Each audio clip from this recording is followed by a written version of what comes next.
Once upon a time, there was a player. Sometimes it thought itself human, on the thin crust of a spinning globe of molten rock. The ball of molten rock circled a ball of blazing gas that was 330 times more massive than it. They were so far apart that light took 8 minutes to cross the gap.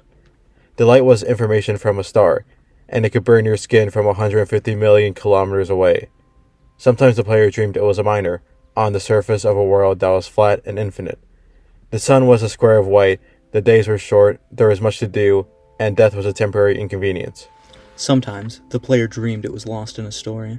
Sometimes the player dreamed it was other things, in other places. Sometimes these dreams were disturbing, sometimes very beautiful indeed. Sometimes the player woke from one dream into another, then woke from that into a third. Sometimes the player dreamed it watched words on a screen. Let's go back. The atoms of the player were scattered in the grass, in the rivers, in the air, in the ground. A woman gathered the atoms, she drank and ate and inhaled, and the woman assembled the player, in her body. And the player awoke from the warm, dark world of its mother's body into the long dream. And the player was a new story, never told before, written in letters of DNA. And the player was a new program, never run before, generated by a source code a billion years old. And the player was a new human, never alive before, made from nothing but milk and love. You are the player, the story, the program, the human, made from nothing but milk and love. Let's go further back. The 7 billion atoms of the player's body were created, long before this game, in the heart of a star. So the player too is information from a star, and the player moves through a story, which is a forest of information planted by a man called Julian, on a flat infinite world created by a man called Marcus, that exists in a small private world created by the player, who inhabits a universe created by... Shush. Sometimes the player created a small, private world that was soft and warm and simple, sometimes hard and cold and complicated.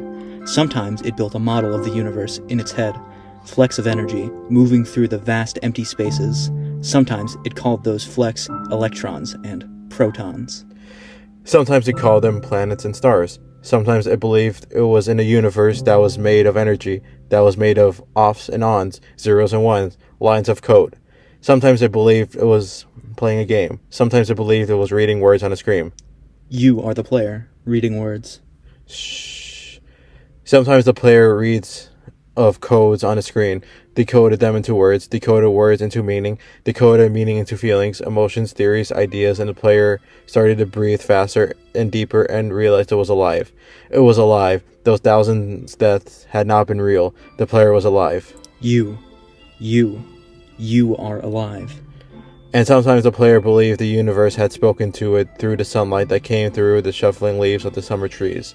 And sometimes the player believed the universe had spoken to it through the light that fell from the crisp night sky of winter, where a fleck of light in the corner of the player's eye might be a star 1,000,000 times as massive as the sun, boiling its planets into plasma in order to be visible for a moment to the player. Walking home at the far side of the universe, suddenly smelling food, almost at the familiar door, about to dream again. And sometimes the player believed the universe had spoken to it through the zeros and ones, through the electricity of the world, through the scrolling words on a screen at the end of a dream. And the universe said, I love you. And the universe said, you have played the game well. And the universe said, everything you need is within you. And the universe said, you are stronger than you know. And the universe said that you are the daylight. And the universe said, you are the night. And the universe said that the darkness you fight is within you. And the universe said the light you seek is within you. And the universe said that you are not alone. And the universe said you are not separate from every other thing. And the universe said that you are the universe tasting itself, talking to itself, reading its own code. And the universe said, I love you, because you are love. And the game was over, and the player woke up from the dream. And the player began a new dream. And the player dreamed again, dreamed better. And the player was the universe, and the player was love. You are the player. Wake up.